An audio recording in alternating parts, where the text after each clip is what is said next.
इचलकरंजीतील कलाप्पांना आवाडे इचलकरंजी जनता सहकारी बँकेचा 62वा वर्धापन दिन मोठ्या उत्साहात साजरा करण्यात आला। या निमित्त बँकेच्या मुख्य कार्यालयात विशेष पूजेचे आयोजन करण्यात आले होते।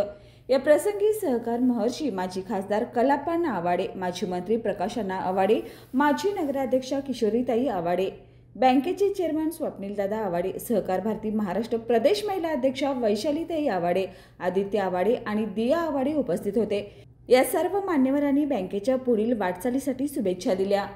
यावेळी बँकेचे व्हाईस चेअरमन संजय आगेगोड, व्यवस्थापकीय मंडळाचे अध्यक्ष चंद्रकांत चौगले, संचालक सुभाष जाधव, बंडोपंत लाड, महेश सातपुते, बाबूराव पाटील, बाळकृष्ण पोळे, श्री शैले कित्तुरे, शैलेश गोरे, रमेश पाटील, बँकेचे CEO Sanjay Shirgave, general manager Deepak Patil, Kiran Patil, शाखा अधिकारी लक्ष्मण कोळेकर, राजेंद्र बचाटे यांच्यासह बँकेचे वरिष्ठ अधिकारी आणि कर्मचारी मोठ्या संख्येने उपस्थित होते।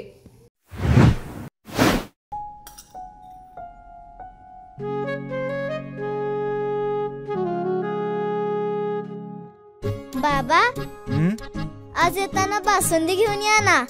अगं, कालच आपण आईचा वाढदिवस होता म्हणून आणली होती ना। ऐकलं, गोकुळची बासुंदी पुन्हा खावीशी वाटतेय। खरं सांगू, मलाही खावीशी वाटतेय। पुन्हा पुन्हा खावीशी वाटणारी गोकुळ बासुंदी।